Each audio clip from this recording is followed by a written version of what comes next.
Hi, I'm Dr. Jason J. Campbell, and I want to thank you for taking the time to watch my videos. Before I begin the video, I want to give a shout out to John. John, thanks for your support over the years. You know who you are. You know, it's behind the scenes good vibes that fuel this. It's all symbolic actions that motivate this action. So, shout out to John. Thanks for the support. I see you, dog. I see you. Back to the series. So this is section 1.7 of my theories of ethnicity and nationalism. This is on page 14 of my notes. As you guys know, you can access the notes by clicking the link in the description field. It'll take you to the notes. Download the notes, use it to supplement your reading, and with that, let's begin.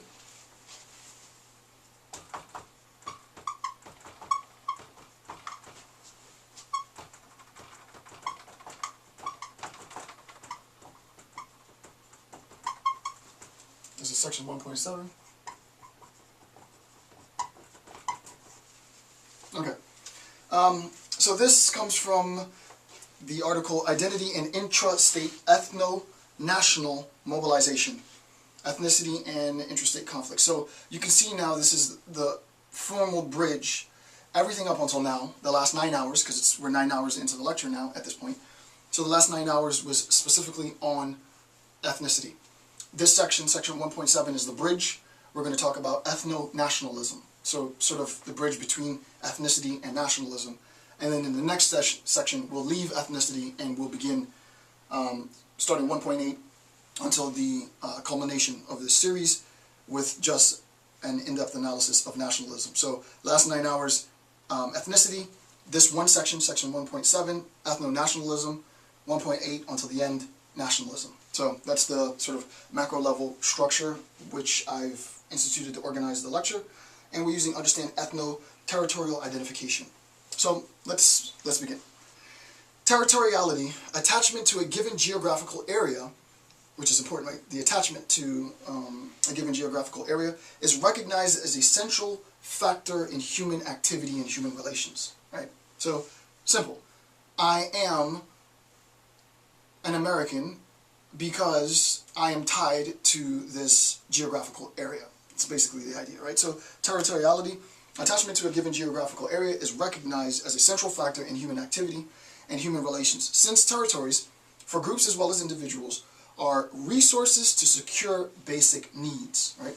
So the idea is, in terms of needs, we see that there is needs become a consequence of territorial identification, territorial attachment.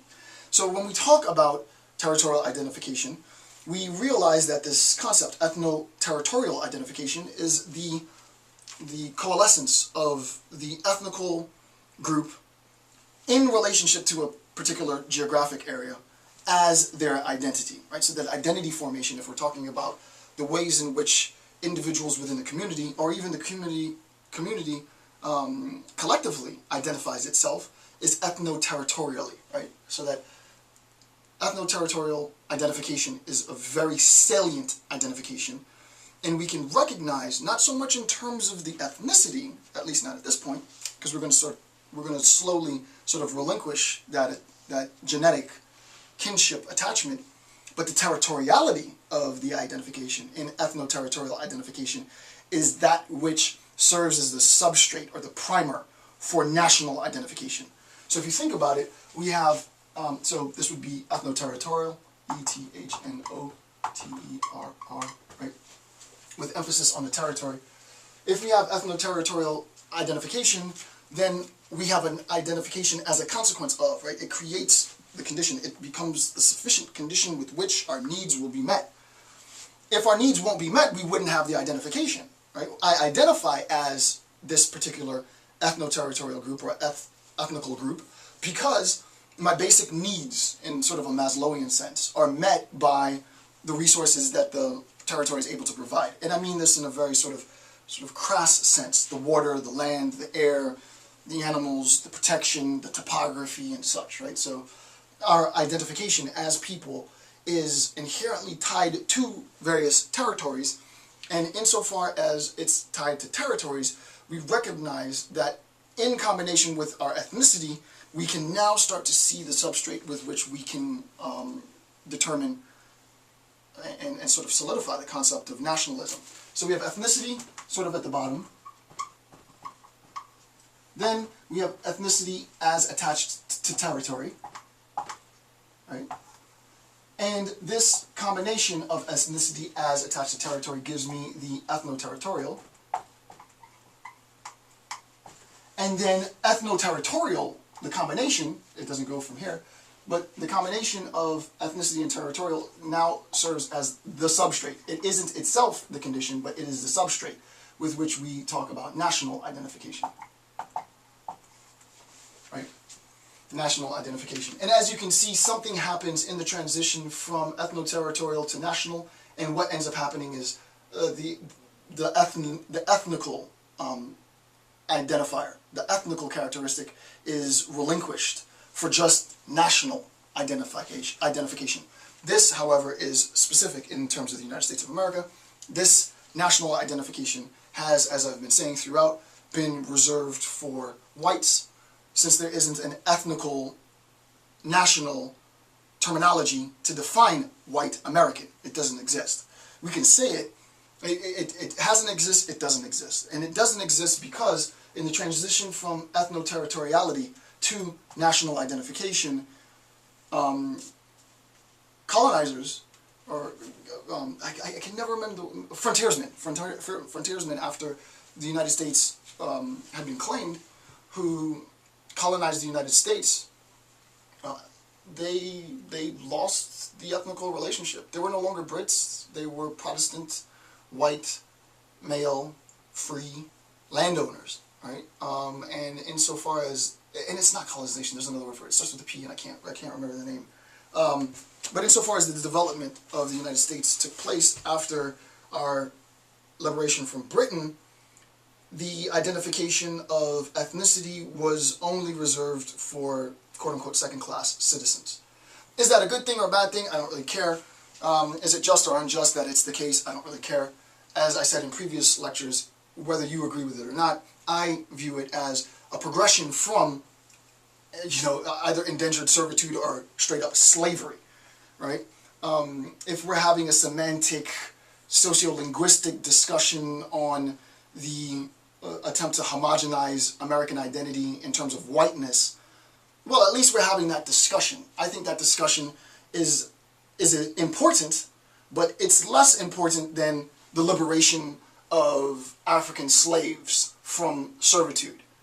So we've made progress, right? That need for liberation from enslavement is progress and is demonstrated and justified by this rather nuanced sociolinguistic discourse. And I believe in 50 years we'll be moving past that, so that when we say American, we don't mean white American. So that when we say American, we mean an inclusive American. It might take time, but again, as I said in the previous video, I don't need to have hope or faith in it. The trend is heading in that direction. If for no other reason than the majority demography is going to shift in a few years, right? So just on that basis alone, things will change. So the idea is, for groups as well as individuals, our resources to secure basic needs, this ethno-territoriality, as survival and reproduction, and constitute an important power base. So that the basis of what will eventually become national power is originally rooted ethnically, right? National power prior to its complete formalization and complete codification and recognition internationally within the confines of, sovereignty, right? As such, internationally recognized as sovereignty. At that point, we lose ethnical identification for the most part. There are many exceptions, but for the most part, and I'm talking about the United States because this is the context of my lecture. So, in terms of the United States, that transition to national or international sovereign recognition relinquishes ethnical affiliation. And we talk about the founders, and we talk about all the things that led to it becoming, the nation becoming what it became. But prior to the international recognition of sovereignty, it was an ethnical association. It was clearly ethnical. It was understood to be ethnical. The ethnical relationship of quote-unquote white was used as a means to protect interests for and aspirations for national identification. So it was whites versus Native Americans.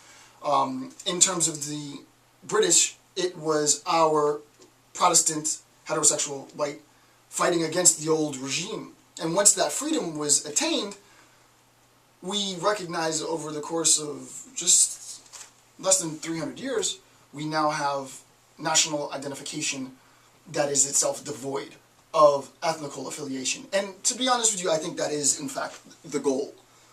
Where that national identification devoid of ethnical affiliation has been attained but reserved for only some segments of the population, there still is the remnants of injustice. So the goal must be, which is the point of this, to do one of two things. And I said this before, so this is sort of recap. One, either affix ethnical identification for the ruling general population, so it would be white American, then it would be fair, or relinquish ethnical identification for everybody else. So there's not black, Asian, Hispanic American, it's just American for everybody. I would prefer that, me personally. So I think there's two options, there's at least two options, there might be more, but I'm not going to take the time to sort of deconstruct this, or dismantle. I'm not going to take the time to dismantle this now. Shout out to the dismantlers. I'm not going to take the time to dismantle this right now, but the idea is I think it would be better to have a more inclusive national identification with an eventual relinquishment of sort of ethnical kinship roots. Or the second option, but not as good an option, would be to affix the ethnical identification to whites. So that's white American, black American, Asian American, blah, blah, blah, blah, blah, blah, blah. So whether that happens or not, to be honest with you, I'm not going to lose any sleep over that. But in terms of a conceptual discourse, it's essential. It's important that we have a solid understanding of that. So the power base is typically ethno-religious. Not going to go too much into that. So part 1, bottom of page 14. Mobilization efforts are often complicated by ethnical claims to territory.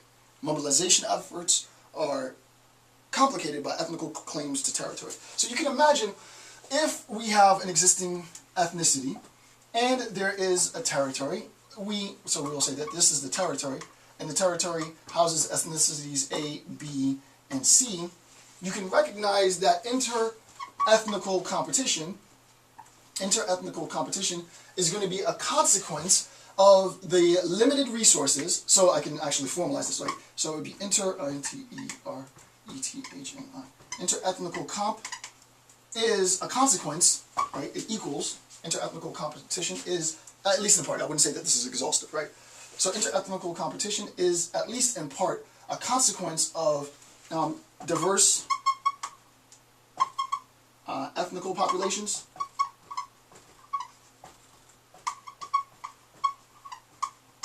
Right? Diverse ethnical populations plus shared, the important part is the sharing, shared territoriality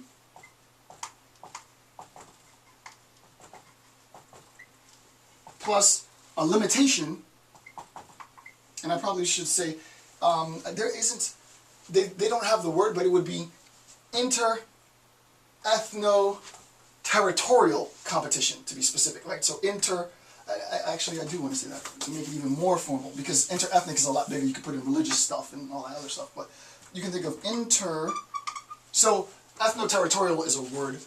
I've never seen inter-ethno-territorial, but I want to introduce that, right? Inter-ethno,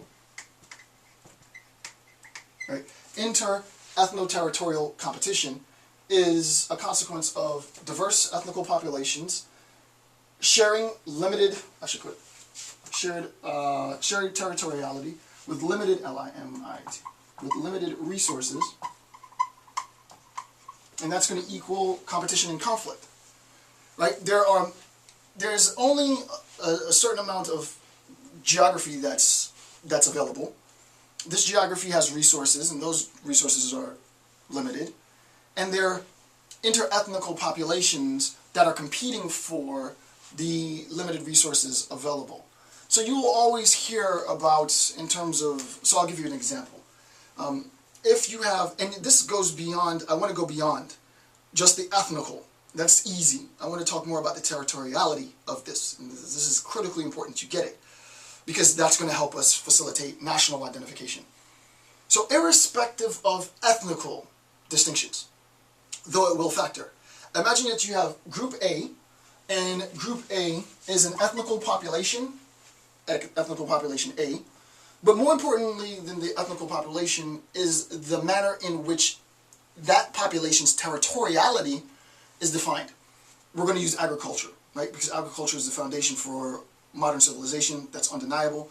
So we'll say that their agricultural criteria, the way in which we define this population in terms of their agricultural technology and the way in which they farm, is sedentary. Right? So they're sedentary farmers, right? The agricultural technology is constituted by sedentary farming. So they plant crops, they harvest crops, they wait for the rains, they blah, blah, blah, blah. You can imagine sort of what that group looks like, right? So there would be, irrespective of size, let's just keep it minimal for example's sake, you would imagine there is a congregation of houses, there might be a chief's quarters, if you will, and everything about the ethnical population is itself contingent on the resources supplied through the cyclical farming process, right? This is the foundations. I'm trying to do this in condition for the possibility for national identification. So prior to the formation of the nation, how do we get to that formation of the nation in relationship between ethnical and territoriality?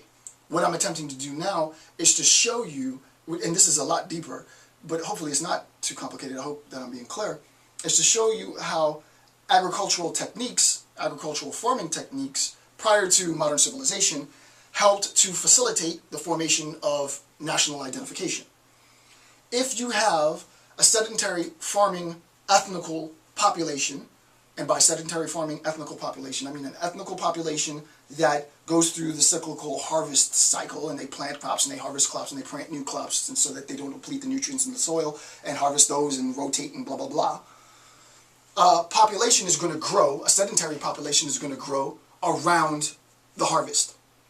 Okay.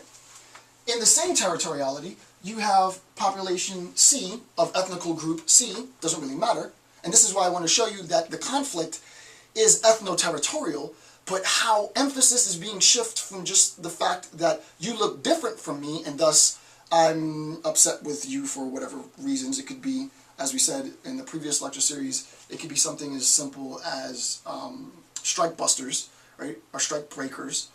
But in this, it's more about the actual territory.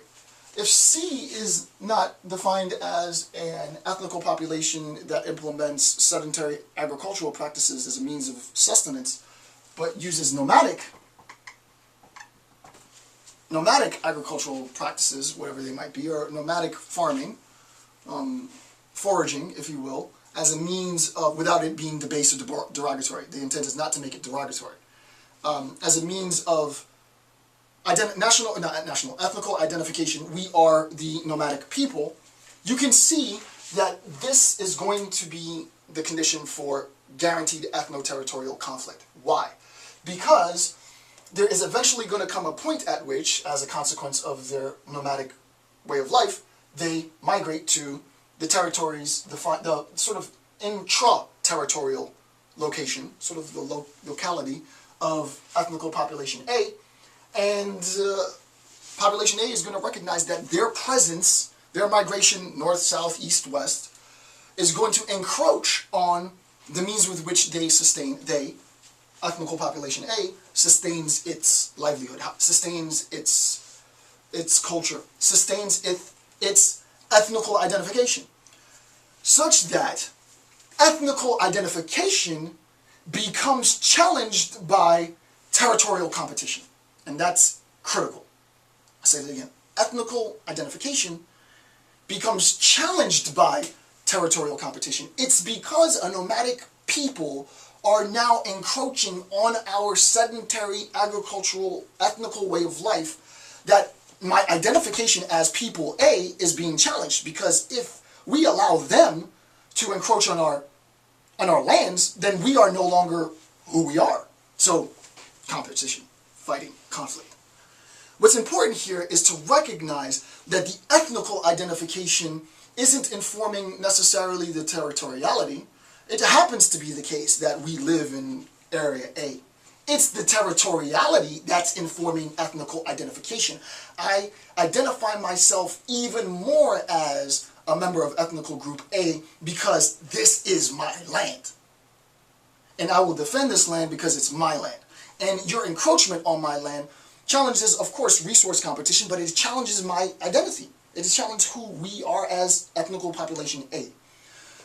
So you will see, obviously, from that point, that we can extrapolate, and I'm not going to do the whole thing now because I have a lot more to do, but just to sort of set the conceptual framework with which we conceptualize ethno-territorial conflict and ethno-nationalism as the bridge between ethnicity and nationalism, it's important to recognize that we, ethnical population, ABC, what have you, need to establish and claim ownership of land such that we use the land to defend our identity. Right? So land acquisition, land ownership, control of land, control of resources becomes the dominant paradigm. Now, is this primarily Western? Yes. Did this completely undermine other forms of habitation? Absolutely. Native Americans did not have this conception. However, the introduction of the conception of land ownership, once it was introduced into the social marketplace of ideas, into the nexus, it's impossible to refute that. It's impossible.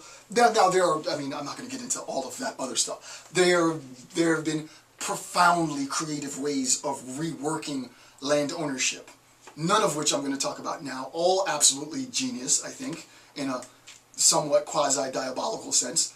But the idea is, with respect to the traditional conceptualization as ethnical identification as a consequence of territoriality and territorial acquisition, you're going to fight for your land, period. Period. So that's sort of like the long and short of it. So I think number one should be clear now, right? So I'll read it again. Mobilization efforts are often complicated by ethnical claims to territory. I think I explained that well. Typically, not legally sanctioned claims, which represent a particular difficulty for indigenous fourth world inhabitants. And I talked about sort of the native American population. Now, fourth world populations might not and probably do not have the same conception of land ownership as others, and their ethnical identification is a consequence of maybe cohabitation. And there might be arguments, and if you're interested in this type of research, there might be arguments, and I think it might, I wouldn't personally be interested in this type of research and writing it. I'd be interested in reading it if you wrote it. But it might be interesting to see if you can preserve global capitalism on the one hand, and you might not be able to do this, but if you could preserve global capitalism on the one hand and talk and move away from land ownership in the proper sense to more a cohabitated ownership or a collective ownership or maybe a transient or temporary ownership. A lot of this I can see trends, which I'm not going to discuss publicly at all, but does global capitalism necessitate ownership as such? I think the answer is no. I think it's obviously no for any number of reasons I'm not going to get into now. But when we talk about individual ownership, me as constituent A in community B, and my ownership of house, is different from talking about national ownership, the nation's land. This is America's land and not Russian land, right? Is there a way that we can make transitions and changes to this? I think we can, but again, I'm not going to get into any of that now. I'm not going to get into any of that at all. Number two, bottom of page 14. A region, quote, reflects and reproduces a collective history of the area. Right? Reflects and reproduces, the region reflects and reproduces the collective history of the area and is of decisive importance for the emergence of a common regional identity. I like this idea, right? There is a sense in which, I'm not sure how many of you have read Ayn Rand's Atlas Shrugged, and in Atlas Shrugged, do I have it? I think I might have it here somewhere. Ayn talks about this tree. It's like in the first chapter. She talks about this enormous tree in the middle of, let's say, a plain or something. I forget exactly where the tree was, but she was very descriptive. It was well sort of said. So this is an enormous tree with deep, 100-year or 1,000-year roots, deep. And this, I mean, the tree is basically a beacon, as all trees should be. So The tree's the beacon. There it is in the middle of the plain, and everybody sees the tree. And then a lightning bolt strikes the tree, splits the tree in half, and the tree rots and dies. Now the question is, now I'm moving from Ryan, the question is, what happens to regional identification with the death of the tree? Well, it changes the identification. It changes who we are as a people, because we, as individuals, as human beings, come to learn about our surroundings by benchmarking markers, right? We make sense of our world. We make sense of our habitat by benchmarking. Visually benchmarking key locations, key symbols, so that we know where we are, if that makes sense. So I'll give you a quick example, and then I'll get a little bit more formal in this. Genius movie, Apocalypto. If you haven't seen it, take 4 hours and watch it. It's a very long flick. So Apocalypto, genius, indigenous fourth world community. And this is the Mayan population. The Mayan elite send their henchmen out because they need blood sacrifices, because the winter solstice is about to come, or maybe it's, I forget what solstice it was, but it was either the solstice or I forget what it was. So, you know, they behead people, throw them down all the pyramid steps, and, you know, they rip your heart open in as graphic and as brutal as possible as you can imagine. And they come in, sort of, the henchmen come in to reap the harvest, the biological, human-based harvest of the population. And what's really fascinating about the movie, more so than the sacrifice, which is rather boring, is the young protagonist, young man's knowledge of his jungle. He navigates the jungle in and out. He becomes the panther. He becomes the cheetah. He becomes the lion. He becomes the monkey. He knows all of the benchmarks. He knows his, when I look at the jungle, all I see is green bush. I don't see anything. There's no markers at all. But he's lived there. He's from there. This is his neck of the woods. He sees what foreigners could never see because he's from that land. So that the idea is when they come for him, and when they're chasing him, and when they're after him, what they don't realize is that his advantage is a consequence of his having come from that land. The outsiders can never see the land the way he sees it because he spent his whole life identifying distinctions in this topography. So that the idea is the region reflects, it reproduces the history, right? You just see a tree, but when he goes there, oh, that was where, you know, one of the elders first taught me how to fish. And that's where I skinned my knee, and that's where I kissed the first girl, and that's where my brother fell, and that's where my sister did this. But we don't see that. So that the idea is we take our historical narrative then, right? Our historical narratives inform our collective identification. We are the people of blah, blah, blah, blah, and you unravel the story, right? Our historical narrative informs.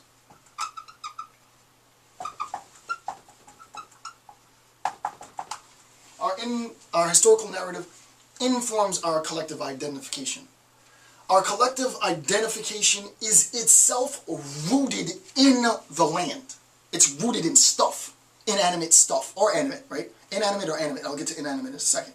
It's rooted in stuff. Our collective identification is rooted in stuff.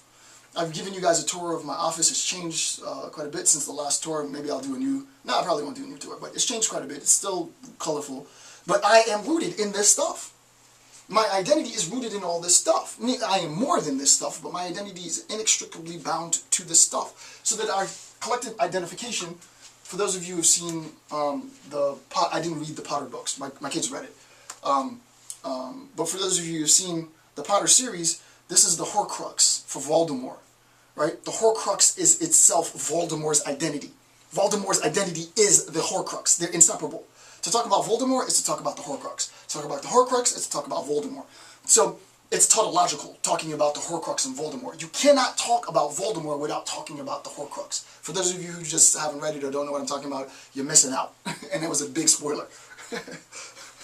But the idea is his identity, his narrative, the narrative of who Voldemort is inextricably bound to the Horcrux. The embodiment, the physical embodiment, the repository of all his identity is rooted in this physical object as such, that being the Horcrux. So the collective identity is rooted in physical, it's rooted in our physicality. It can be biological or non-biological. So, as now, and I didn't want to jump to national identity that quick, but I do have to do it at this point so that you can see it. Let me read this first and then I will contextualize it and it should be clear. Some of you are probably already anticipating it.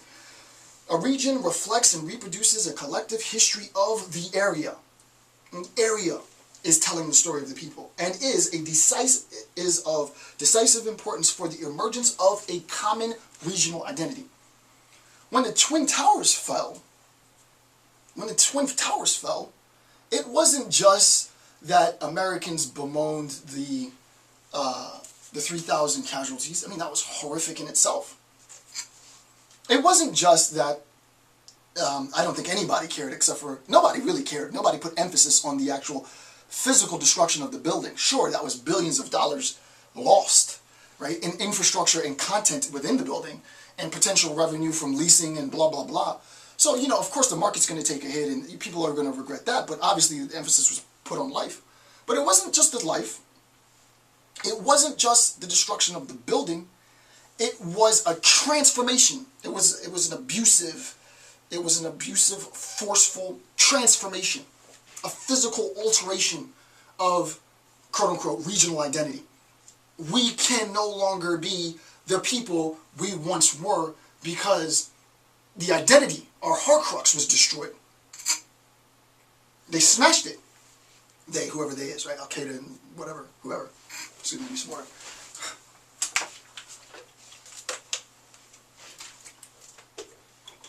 They smashed our identity. You can imagine somebody comes into your house, you invite them to your house, hey, Bill, Tim, Mary, come over, yeah, I'm cooking Thanksgiving dinner. For all practical purposes, you think Tim, Bill, Mary's going to be a nice person, come over dinner, and they just wreck your kitchen. They throw your table over and smash it. Oh my, are you serious? It's an act of disrespect, obviously. And this becomes the point at which contention mounts. Now, I'm not going into the political, is it just, or it was Al-Qaeda, or whoever, anti-American sentiment, justified in the attack or not. I don't care about any of that. I'm open enough, I'm liberal enough, I'm conscious enough to understand that there are narratives which I would accept that would legitimize the attack, right? So yeah, of course there is a narrative that legitimizes the attack, otherwise there wouldn't have been an attack. Whether I believe that narrative or not is irrelevant, but I recognize, just duh, that there is some discourse that will be evoked by some people somewhere in the world that uses that narrative, which would need to be disclosed, that would then say, therefore, the attack on September 11th was legitimized. So I'm fine with that. The idea isn't so much whether it was just or unjust, whether it was legal or illegal or immoral, as much as it is something that everyone can agree on. No matter what side of the table you sit on, we all agree on the fact that the attack altered the identity. It altered national identity. For better or for worse is yet to be determined, but it has altered national identity, and that's the only point that I want to make. If I've made that point, then you recognize that the regional, prior to national, identity can be rooted in this physical externality, right? It's rooted in stuff outside of the individual people. It's rooted in stuff surrounding them, and the people who inhabit that area have an appreciation for the significance and the meaning of those things.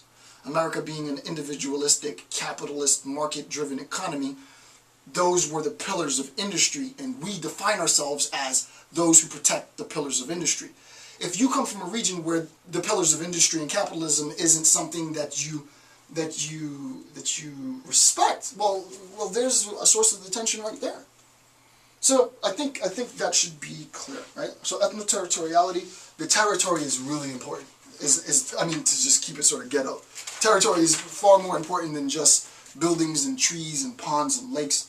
Territory is the potential repository for national identification. Territory is the potential repository for ethnical identification. Territory is the potential repository for personal identification. Okay, top of page 15. The emergence of a new identity will require mobilization, probably under ethno-religious, ethno-economical lines. Right? The emergence of this new identity will require mobilization. And the idea is, if we have territory and we have ethnical populations A, B, C, we need to recognize that in order for us to arrive at a national identification, right? So to transform a mere territory into a nationality, a nation, and not just a nation, but internationally recognized sovereign nation. The idea is, and I mean, this is also changing. This also presupposes the nation-state sort of political structure, which is the norm, which has been the norm. I'm not going to get into that. This might be changing in the next, 50 years. Definitely in the next century, it's going to change for sure. But for now, this is built on the presupposition of the nation-state, right, with all the entitlements and attachments that come with that concept. And the question is, how do we make that transition? We need to recognize that the emergence of this new identity, from territorial identity to potentially national identity, is going to require mobilization. And mobilization of what? It's going to require mobilization of ethnical populations. And this is hard to do. It's hard to mobilize ethnical populations for a common good. Right? So you might say, in a Rousseauian sense, this might be a generalizable will. Right? It might be a collective will. It might be a collective understanding. It might be, in a more Kantian sense, a recognition that a union needs to be formed in order for peace to emerge, right? You can't really talk about the perpetuation of peace, you can't talk about the foundations for international diplomacy even, without some sense that there needs to be cohabitation at a base level, right? We don't necessarily need to get along. Rodney King was wrong, right? We don't need to get along. You don't need to get along, obviously, for there to be nations, because there are nations and we don't get along. So can't we all get along is a little too idealistic for me. No, we can't all get along, and I think the desire or the drive or the impetus to try and all of us get along is a bit of an exercise in futility. Sure, set it as a goal, but don't think that it's really going to manifest in life. The point isn't about getting along. The point is about the identity of or the potential identification, the potential emergence of nationality.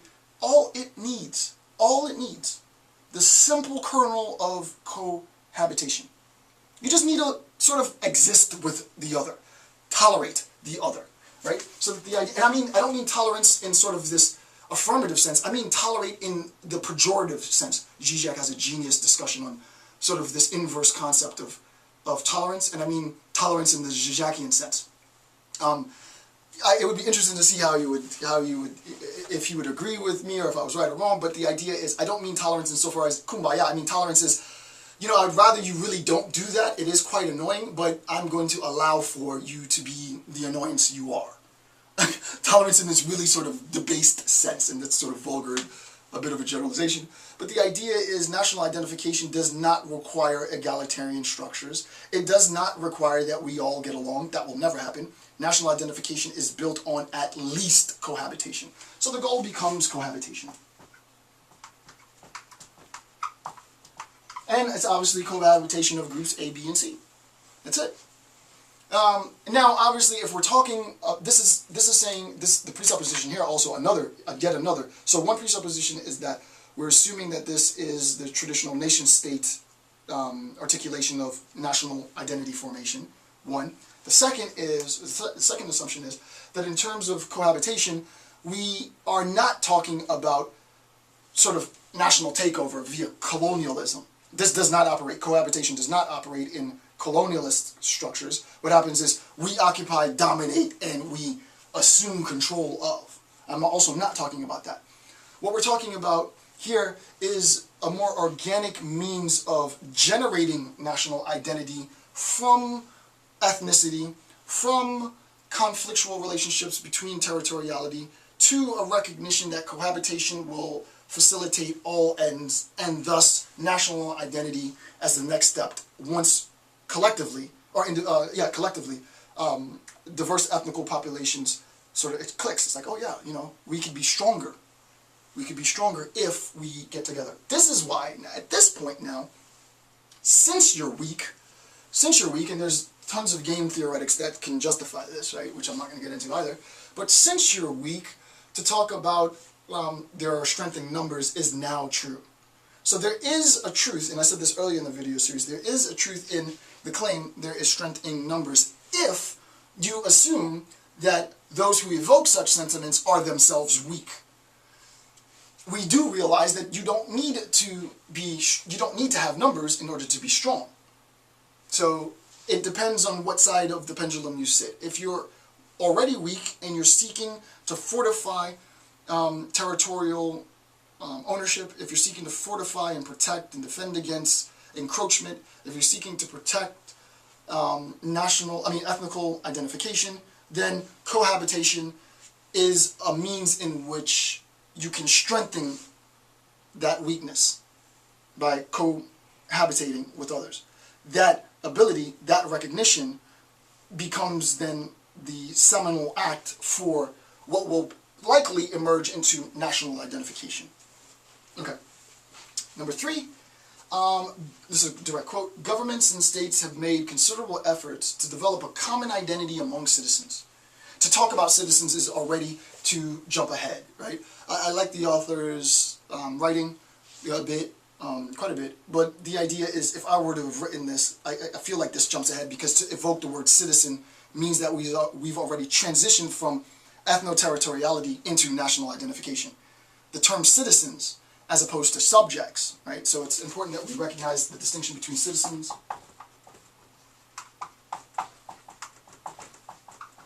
right? While all citizens are subjects, not all subjects are citizens. So in terms of a Venn, it is this. While all citizens are subjects, right? So subjects goes outside. Not all subjects are citizens, right? There's a group of subjects who are not citizens, right? So in terms of, just sort of simple logic, nothing deep here. The idea is the main set is subjects. Within the set of subjects is the subset citizens, right? And that makes sense. To be a citizen is to be a subject, right? And I mean subject in any number of ways, but sort of subject is sort of philosophically defined as, agency. The individual that attains self-determination and agency as subject. So all citizens are subjects, but not all subjects are citizens. To talk about, for the author to say, develop a common identity among citizens, it's a bit of a misnomer here, sociolinguistically, because he or she, is this a man? Ralph has already posited the codified national identity, because we only get citizenship after national identity. You have the subject prior to national identification, but you don't have the citizen prior to national identification. Thus, to talk about the citizen presupposes the codification, the solidification of national identification. So he's jumped ahead here. So just a bit of a critique on that. Not a big thing, it's more of a sort of a logical misstep. It looks like this and not inverse. It's not citizen here and subject here. That would be wrong, which is what it sounds like. Whether he intended it or not is what it sounds like. It's the other way, right? If we're talking about ethno-territoriality, we're moving towards national identity, we're not moving from national identity, right? And to make that identity the only politically relevant, that is citizenship, the only politically relevant territorial identity. And so clearly now we are talking about national identity. It is a bit confusing here. The idea is once we've become a nation, then the identification of all our subjects, quote unquote, all the subjects, individual subjects, is that of citizen. No longer subjects, all citizens. And I don't mean subject in sort of the old monarchy subject, to be subjected to the crown. I mean subject in the philosophical sense, meaning individual self-determination and personal agency as subject, and all that, subjective identity and subjective identification, subject-object distinction, the conflation of subject-object, the collapse of subject, all of that. I'm not going to get into it because that's just a whole nother discourse. Since it is a central element in the cohesion of the state, that is the identity of citizenship, right?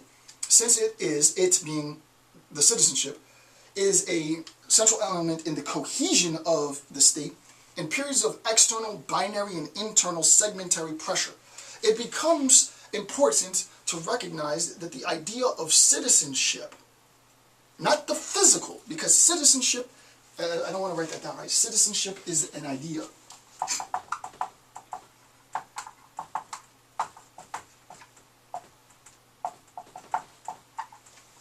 To be a citizen, the concept citizen, while we think that it refers to a physicality, the facticity, it doesn't, right? Citizenship, it's a lapse in empirical assessment to talk about citizenship as a thing.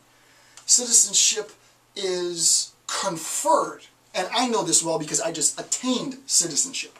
Right, I was given citizenship. When we talk about the immigration debate and we talk about the process of naturalization, citizenship is a title that is conferred. Right? So citizenship, and to be a citizen is not to talk about the physical subject. To be a citizen is to refer to the physical subject as having or possessing the conferred title. It's like sergeant or lieutenant or general or major or professor or doctor.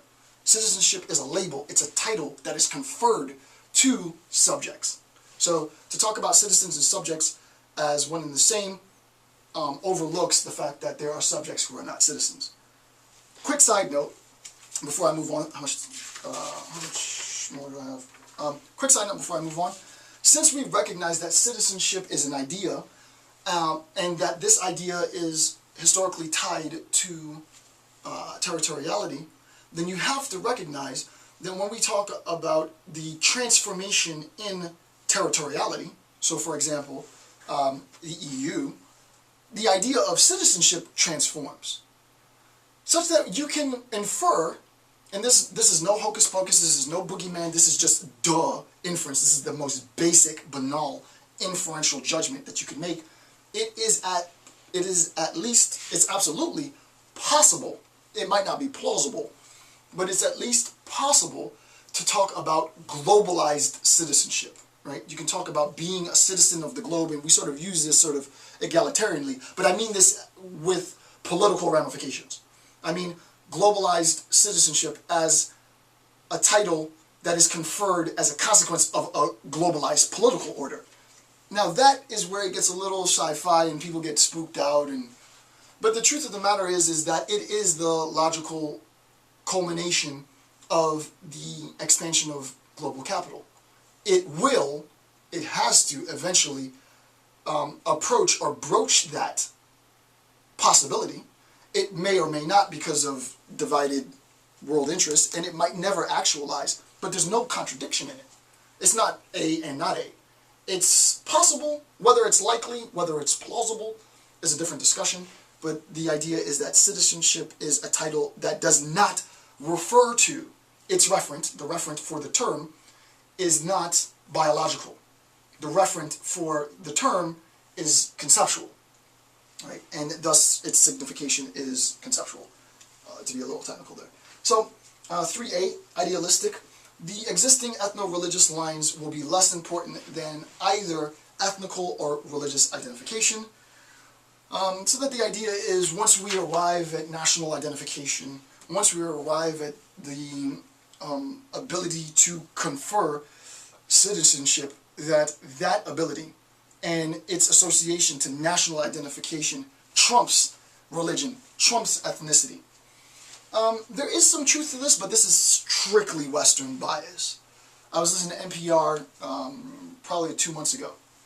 I forget who was talking, who the host was, but the host, the host was a bit of a novice and had no disrespect, but had had two people from, I guess people couldn't figure out who the host is by the reference that I'm making. So absolutely no disrespect to the host, but it was a novice move, right? The host asked two Arab citizens, and I use that generally. I don't remember exactly where they were from, right? Maybe Egyptian. I think they were Egyptian. Two Egyptian citizens, to be specific. I don't want it to sound derogatory. I think one was a lawyer, one was a female lawyer, and one was a male something. And they were young people, and the host asked them, what would leadership look like, what would political leadership look like in Egypt? And they both give their answers, and both of their answers, and they're not thinking about this consciously because they're responding on the fly, both of their answers were couched in Islam. And the host recognized, and we all recognized, that both of their answers to the political question was couched in Islam, and the host made the rather novice mistake of saying, no, I mean, how would you conceptualize this, or how would you talk about this possibility sort of independent to Islam, just the political itself?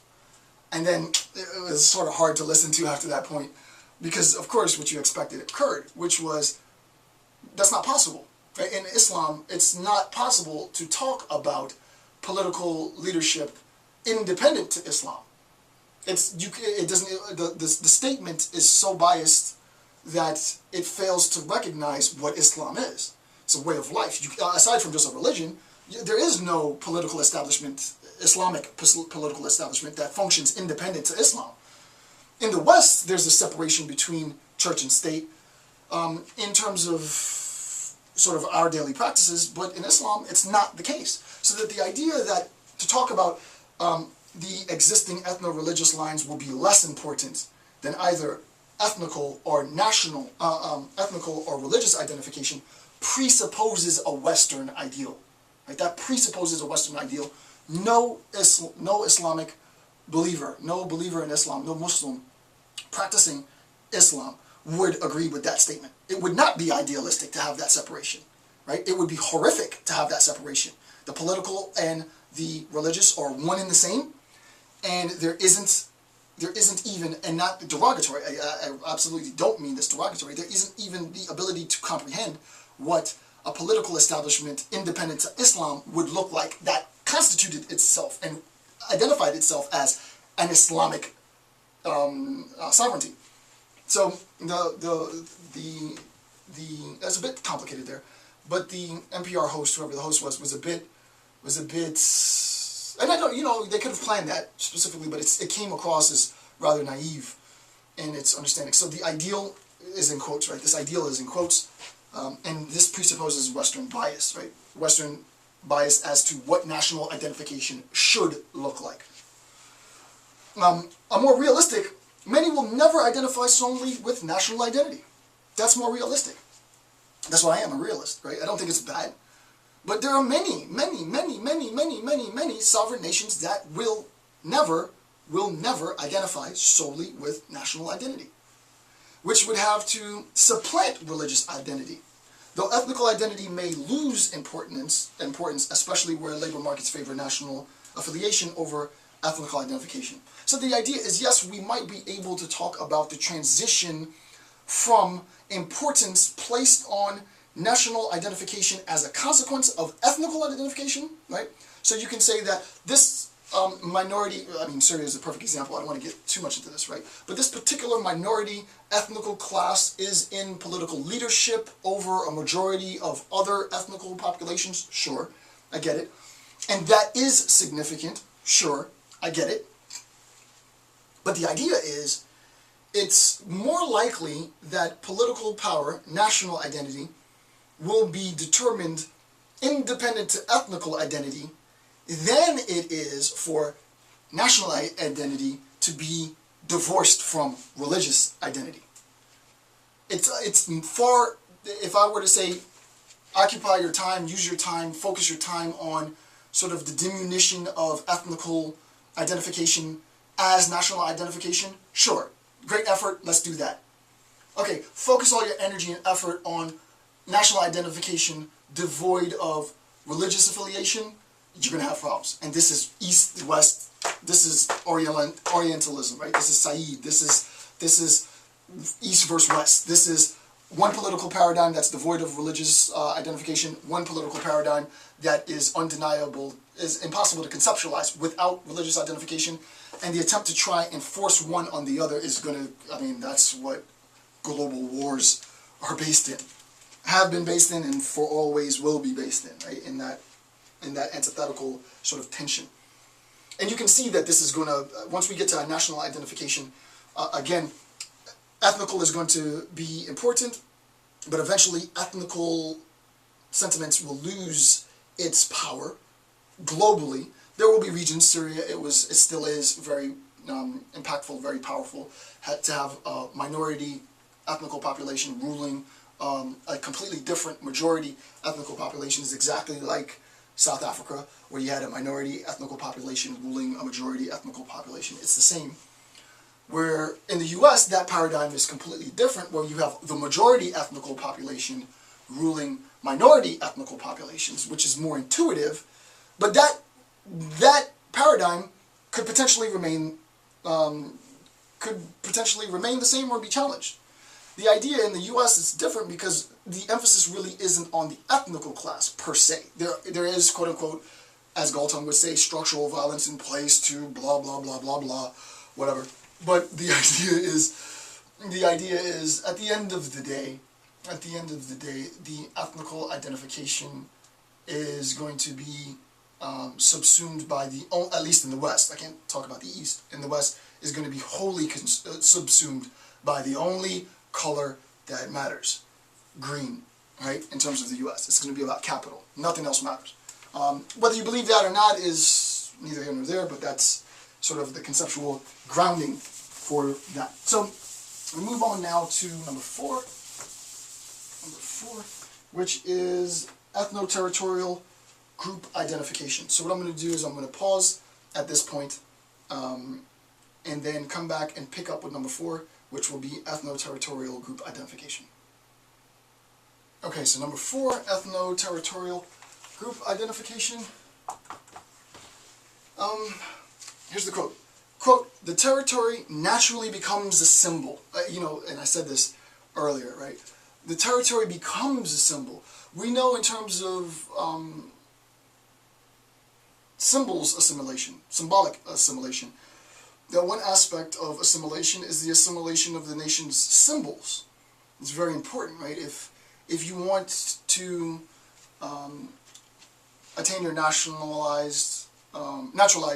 you want to attain your naturalized citizenship, part of the attainment of that citizenship is a recognition of the importance of the nation's symbols. So the idea is the territory, as I explained, and I think I was clear, so this should make sense. The territory naturally becomes a symbol for social kinship and an inalienable part of common ethnic identity. The idea is that we identify ourselves symbolically through our territory. We identify ourselves symbolically through animate and inanimate objects, so that the collective, this ethnicity, this ethnical group,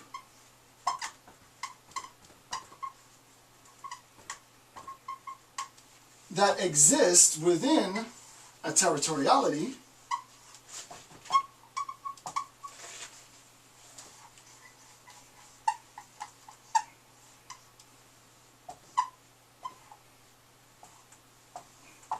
come to identify themselves through the relationship. If you think about the movie The Avatar, right? Not Avatar The Last Airbender, but Avatar, the Blue People Avatar. The ethnical group, I forget the name of the ethnical group. I'm nerdy, but I'm old school. Star Wars was my thing. This new generation is about Avatar, so I don't even know the name of the class of the people, of the Avatar people. So forgive me, legion of nerds, for I beg your forgiveness. But I'm old school, so Star Wars is, I checked out after Star Wars, right? Nothing will ever top that. But this new generation's got Avatar, so please forgive me that I don't know the name of the ethnical group of the Avatar people, but the blue people, right? The blue people identify themselves by the big tree. Everybody's going to be like, the name of the people is such and the tree is such, right? All I know is that the stuff on the tree was called unobtainium, which was a bit hokey. But aside from that, you get the idea, right, to get back on track. The idea is that the ethnical group identified itself symbolically through stuff. They symbolically identified themselves through this tree. And this tree was part of their identity, and this was perfectly demonstrated with the destruction of the tree. Right? The destruction of the tree, if you were to do sort of a post-colonial analysis of the avatar, would be the act of colonization. Right? With the lieutenant or the colonel, whoever it was, and the choppers, and is shooting the missiles at the tree, that's what colonization looks like. Right? We are coming not for the people, not for the tree, but we're coming for the unobtainium. Right? We're coming to obtain that which cannot be obtained. Right? That's what we're coming for. And we're willing to destroy the people and the tree for that stuff. The idea is once the tree falls, symbolically, the tree falls. The falling of the tree, the destruction of the tree is the destruction of the people. But like all great stories, and if they do an Avatar 2, which they should, like all great stories, the phoenix is also a symbol. The phoenix is also a very powerful allegory, very powerful allegorical referent. The symbol of the phoenix is that which emerges, re-emerges from the ash. I don't want to go off on a tangent, but this is in part the manifestation of what Friedrich Nietzsche calls the ERS, the eternal return to the same. The nation will reconstruct itself because the nation is bigger than its people. The nation is bigger than its infrastructure.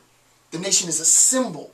And as long as there is the desire to preserve and to die for it and to fight for it and to love that symbol, you cannot destroy it.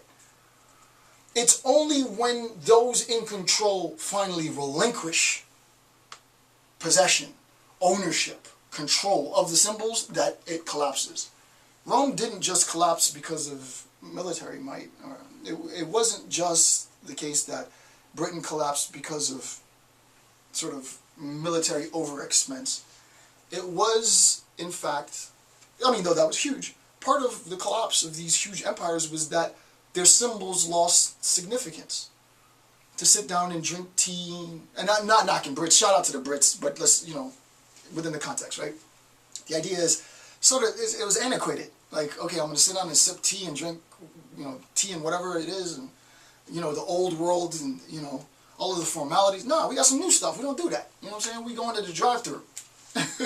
we about to get Starbucks in the drive-thru. We're gonna do a K-cup and just, get that quick. I mean, I got time to sit around and have tea.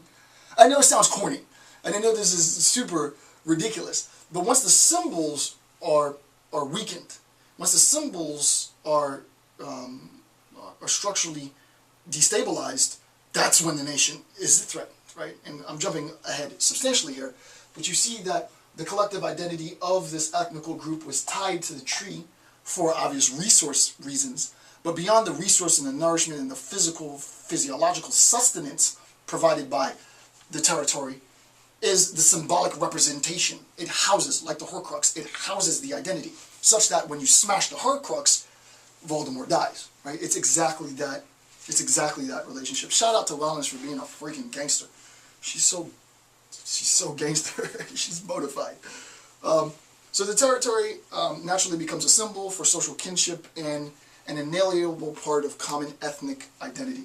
So for A, individuals are part of ethnical groups, historically bound to territorial regions. That should make sense now, right? And this is all me, right? Individuals are part of ethnical groups, historically bound to territorial regions, are themselves individually identified by their ethno-territoriality. So it's a mouthful, but it should make sense. And I'm not going to explain that because I just spent an hour explaining that. So what you can see, and I probably won't, well, no, let me draw the picture. What you can see, sort of conceptually is we have the individual of ethnicity A, and we have space. And it becomes problematic, and the question is, how does this become problematic, right? So it's definitely the case, and it's absolutely true, that collective identity, ethnically, is contingent on the ethno-territorial relationship of the people with the land. We are nomadic ethnic group C of territory A, or territory X. They are sedentary ethnical group A of same territory, and we're going to butt heads when the nomads come to the sedentary folks' neck of the woods, if you will. There has to be a sense of sharing so that we arrive at national identification from ethno-territorial identification via cohabitation. So we go sequentially: ethnicity, ethnicity and territory for ethno-territorial, ethno-territorial to a recognition of cohabitation, cohabitation to national identification. The problem, however, becomes if cohabitation is challenged, right? What happens when one challenges cohabitation, right? So refusal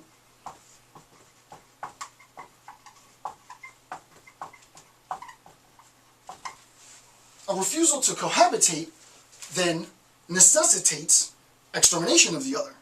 It necessitates the forced migration of the other. It necessitates the forced assimilation of the other. This is what I do in terms of theoretical analysis substantially, which is obviously the preconditions for genocide. Right? The preconditions for genocide is itself a consequence of the refusal to cohabitate. In this context with divergent, I do mean divergent, right? Divergent and diverse ethnical populations, right? So in terms of Nazi Germany, the problem arose that the myth was spun that national identity was challenged by the cohabitation of the German with the Jew. Why? Because the Jews don't really cohabitate. What the Jews do, obviously, please don't take this out of the context, right? This is always within the context of Nazi Germany. What the Jews do, the Jews are saboteurs. They come in, they pretend like they're cohabitating, they look like they're cohabitating, but behind closed doors, what all the Jews are doing is they're looking to usurp the power of the political establishment. And that's the narrative that's told. It's that narrative that's told, which, if you think about it, necessitates a refusal to cohabitate. Why would I cohabitate with something that's seeking to undermine my interests, my health? And this is where the dehumanizing, I don't want to go too far because this will take me into genocide stuff, but this is where dehumanization comes in. This is where all the parasitic and, venereal language so attributed to Himmler comes in, and Adolf. But the idea is, Adolf Hitler, you can't call him by his first name, right? This is Hitler, this is where all of this comes from. So that the idea is a refusal to cohabitate is going to lead to this rather mythical claim to absolute ownership of space. And there is, I'm surprised I didn't write down the term. Again, I've described this term in a previous video. I wish I wrote it down so that I could have given it a term. I'm surprised I didn't say that. Oh, I did. Though the logic may, this little square, though the logic may seem sound, it was problematized by the concept of, and there's a spelling, Lebensraum. And basically, Lebensraum, this is a living space. This space, ostensibly defined, this space here is reserved as right for, and not just as right, as exclusive right for members of ethnical population Aryan. Now, this space and all space is reserved exclusively for members of the Aryan ethnical population, and no one else has right to that.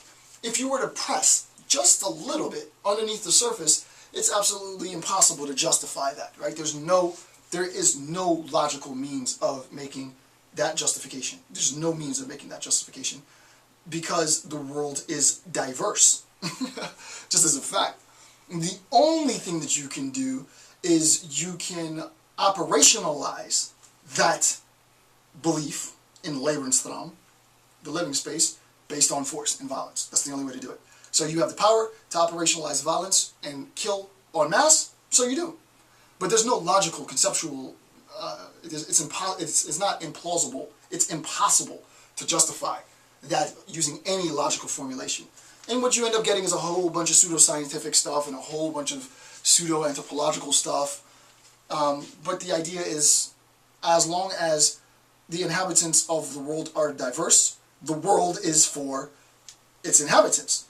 Now, there are ways to complicate this, but to say that it's an inalienable, exclusive, ethnical right of a population to claim absolute ownership of all land, it's obscene. So number 5. Ethno-national identity can thus be said to be closely related to an aspect of historical consciousness and collective memory. Now, I actually don't want to get into that. I don't know how I got to that point, but ethno-national identity can thus be said to be closely related to an aspect of historical consciousness and collective memory. I did the collective memory. I don't want to go into historical consciousness or class consciousness. It's a Marxian concept because, to be honest with you, I'm sort of tired of... shout out to Marx, no disrespect. I know I'm a young scholar. I'm fresh out of grad school, basically 4 years now, but I'm tired of talking about Marx. So if you want to know about class consciousness, Google it and see what that means. I put this in here because it's a quote from the author, which I forgot to put the page number, but you know, I'm not interested in talking about historical consciousness or class consciousness at all. So it's important to know. Alright, so next page, top of page 16, for the last bit in section 1.7, the preconditions for political mobilization. So now we see that we are at the absolute tail end. We are at the tail end. I've spoken for 9 hours about ethnicity, various forms, assimilation, aspects of ethnicity, ethnical diversity, ethnical conflict, ethnical interactivity, and blah, blah, blah, blah, blah. I've been speaking for about an hour and 20-ish minutes. It'll probably be an hour and a half by the time this is done, on this section, which is the gulf and bridge between ethnicity and national identity. And now, with the last bit before the beginning of section 1.8 is the discussion on the preconditions for the actual political. Now it's time to talk politics. Now it's time to talk national identity. We understand how, you should be able to understand now, clearly, how we transition from ethnical groupings, the justification for ethnical groupings, inter-ethnical conflict, ethno-territorial conflict, the importance of territory in confirming and validating ethnical identity, the ability for ethnical and territorial association to lead to a recognition collectively, and this is where the consciousness bit comes in, lead to collectively a recognition that cohabitation is the way in which we, the rather weak, become we, the strong. Thus, the last is the mobilization, and we're going to talk about that. So, preconditions for political mobilization, we're talking about those conditions that will result in political mobilization. First, concepts affect frames of reference and structures of expectation. We need to recognize that ethnic is a concept, citizen is a concept, subject is a concept. Ethnic, subject, citizen, all concepts. These things do not exist in the real world. They are constructs of our mind. They are consequences of a narrative that we've told about ourselves, and that narrative is tied to a physical location. What we need to then sort of acknowledge is that that physical location binds our concepts. Our symbols are bound to a physical location, and thus, and this is the cool part, right? And I think this is the cool part, and I think I can make this clear. And thus, our symbols have reference. So if you see the World Trade Center on a postcard, if you see Lady Liberty on a postcard, if you see Uncle Sam on a postcard, you recognize that they all refer Twin Towers referred.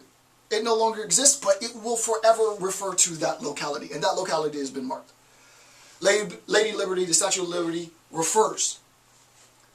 No matter what happens, God forbid, it's never, you gotta rebuke it, but Lady Liberty refers. Uncle Sam refers. The extent of Uncle Sam's referent, however, is the totality of the United States of America, right? Which is why he sits on the top. Uncle Sam's referent is America. It's not just any individual locality with some sort of latitude and longitude coordinates. Uncle Sam's referent is the totality of America, and that totality transcends its borders, obviously because we have embassies abroad, right? So that the idea is the symbol then becomes the referent, right? So our frames of referent, the frames of reference in terms of political mobilization is important. Why? Because you can imagine that, and this is just an example, you can imagine that in a time of crisis, extreme national crisis, for someone who is at least moderately patriotic, and I think people are less patriotic, you know, maybe they are, I don't know. The trend seems to be that people are less patriotic. I'm not like that, I'm very patriotic, but you can imagine that Jason gets a job in England, or Jason gets a job in Europe. I get a job in England or Europe, and I'm doing some visiting professorship there, blah, blah, blah. And, you know, I go over there for a couple months, do some work, come back to the States. States are always home, and I'm abroad, and then it's like, emergency, something, we need Americans' help. You would imagine that that call, Uncle Sam needs you, right? That call, that's why that image is so powerful.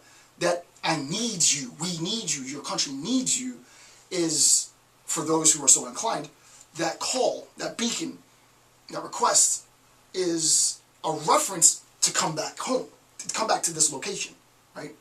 So that reference, no matter where you are, if you, and this could be any nation, I just use America because it's the nation that I'm affiliated with, but whatever your nation is, the idea is, you know that the symbols can be evoked to instill action in the world. It's not just that we use these symbols so that, you know, oh, isn't it nice to see Uncle Sam, or isn't it nice to see Lady Liberty, or isn't it, no. These symbols can get me to book a flight and get my ass on a plane and come back home. It's a means of mobilizing as referent. This is where all these symbols refer, and this is all of our symbols eventually come to this geographic area, and that's powerful. That's hugely powerful. And the idea of a beacon and a lighthouse, all of this sort of symbology is important beyond just the United States of America. So the next, number 2, the organization of knowledge is absolutely important. So a precondition for mobilization isn't just symbolic references, which is huge, right? The ability to organize people, to get people to do stuff, to get people's bodies in motion is wedded to symbolical. Symbolical. I think it's symbolical. I don't know. I'll have to check that. I think it's symbolical. I'm so wanting to press my computer to see if it's a word. I think it's symbolical, right? But the symbology. Mobilization is obviously wedded to symbology. National Socialist Party, unfortunately, did it best, right? Look at all the symbology that came out of Nazi Germany. The armbands and the leather and the boots and the plaque and the, you know, oh my goodness, the symbology was ridiculous. So there's no question that symbology serves as a reference for mobilization. Another is the organization of knowledge.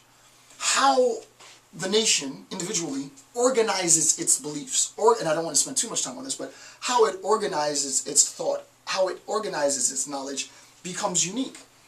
In terms of America, the only place that I can refer to, and I use the example positivism here, but I don't want to use a positivist example, the way in which our beliefs are organized in the United States of America, it's unfortunately weakening substantially. And I think it's tragic. It's one of the great tragedies because it's also a symbolic tragedy. And I've lived it. But the American dream is a very concrete thing. It's symbolic, but the beauty of the dream, it's weakening and it's disheartening as hell, is ownership. Like, you get to get a house. It seems like a trivial thing. Oh, a house is bigger than a home. Shout out to Zillow. Zillow, I'm giving you a plug. Zillow's got a great commercial about buying a house or something like that. I love the commercial, right? You come on and, you know, it's not about the house, right? It's about dad and mom providing a place to sort of put your memories. It's just a beautiful commercial. It's super well done. And that's what it is. The dream is about, I get to get my little piece. And my kids have a referent, just like I have a referent nationally to come back home in times of need or just in times of plenty or what have you. I have a reference, I have a root, which is home, which is the States, which is America. So too does my family have a root. So too does my family has a home. Like, my kids go off to college and they come back, they come home to this place, to this block, to this street, to this corner. That's huge. That's so freaking huge. You die for that.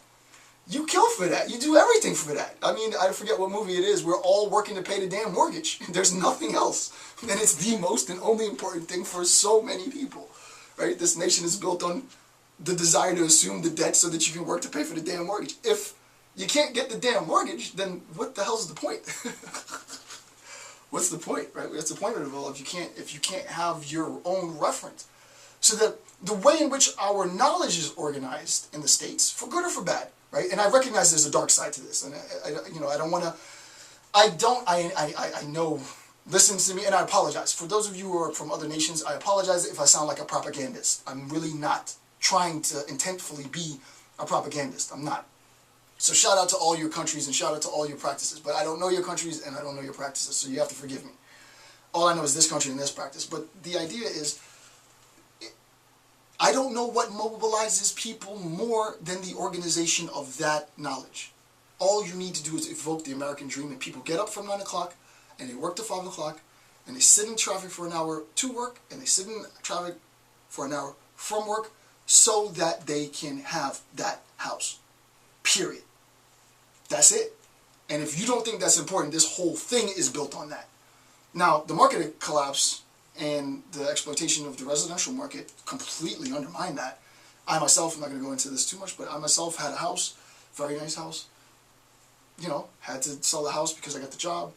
Everybody before me, for years past, making the upgrades, I'm not going to go into my personal bit, but making the upgrades and putting the amount of financial investment into the house. It was a beautiful house on the lake with reserves and the whole bit. To get a job, to become a PhD. Oh my God, you're doing exactly what you should have done. This is what you should be doing. Oh, you leave with a pocket full of money. Did you use that money to buy a new house in a new location? No, Jason, not for you and your generation. Not for you guys. Now, despite the fact you did everything well, you're not going to get that. You're not going to get a pocket of money, and you're going to owe us money. And you're not going to get the new dream. Well, then it's like, it's quite the bummer. It's hard to get people active. It's hard to get people to believe. It's hard to get people to care. It's hard to get people to want to do stuff and sit in traffic and work the 9 to 5 and wait an hour each way if I can't see it in my house. What's the point? There is no point. There is no point, right? And it's hugely problematic. So number 3, so mobilization, or how your beliefs are organized is essential. And other nations organize their beliefs differently. In the United States of America, it's the American dream. And there is no American dream without home ownership, right? Period. Number 3, method of disseminating this organization of knowledge. How this belief, which is what it is, how this belief and its justification, how this organized knowledge is disseminated is important. And this has been disseminated in the 50s with Leave It to Beaver, right? You see the white picket house, the fence. This is in commercials.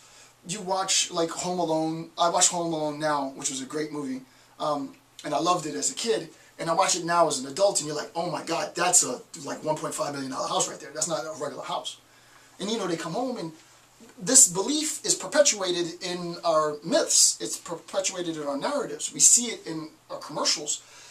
Now I think it's been debased quite a bit with reality TV, because now it's not just a regular home. You want the most opulent Mick mansion, right? It's not just a mansion, the little Mick mansion craze. Everybody wants this huge, spacious thing.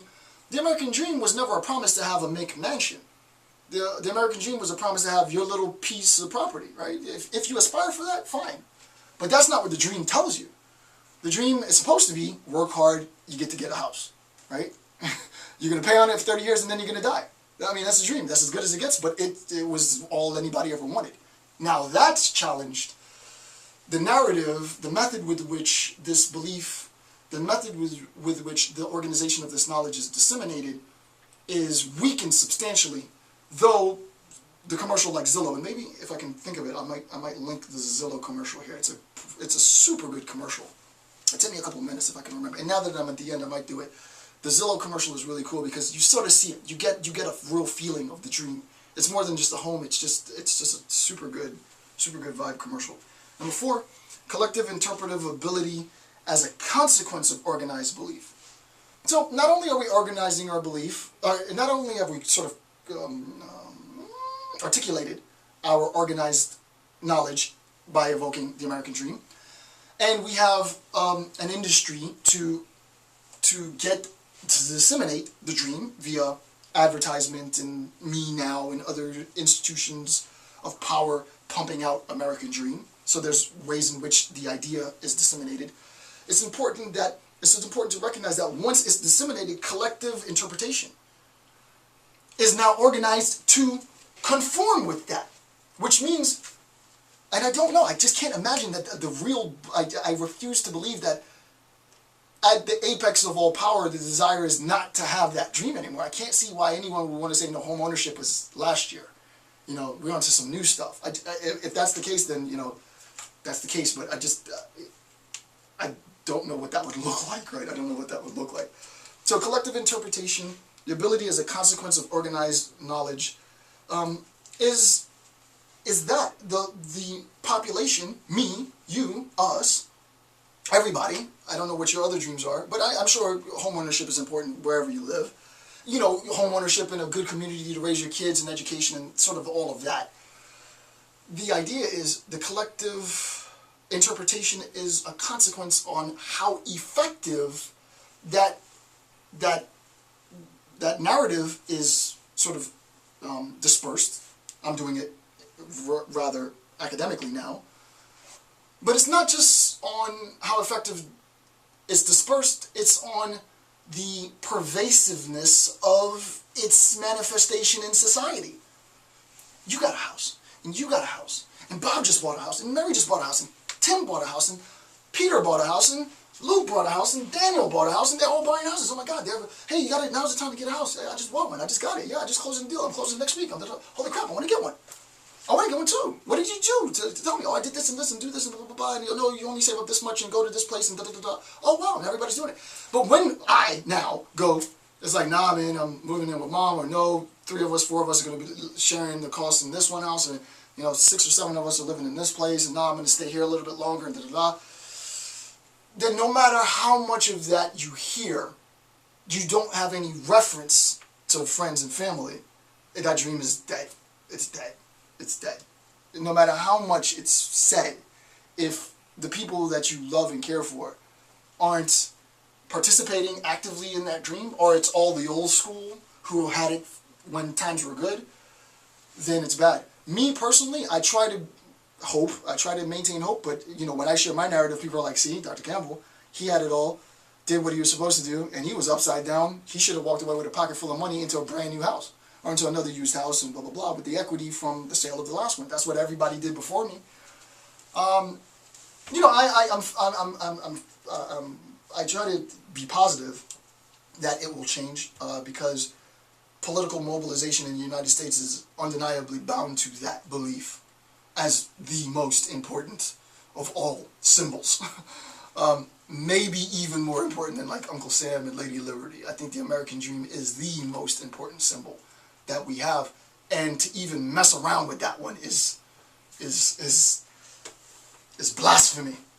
And I put ideological substrate brief, and the truth is this is going to be really, really brief because I'm not going to talk about it.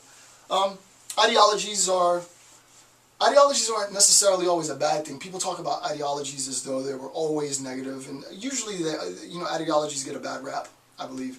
But with respect to ideological relationships to mobilization, I'd just rather not talk about it. But hopefully what I've done is I've planted some curiosity in your brain, and maybe you'll go off and do your own independent research and figure out what the association between political mobilization and ideology is, and, you know, more power to you for taking the effort and the ownership to answer your own questions. So with that, I want to thank you for taking the time to watch my videos. I'm Dr. Jason J. Campbell. Have a good day.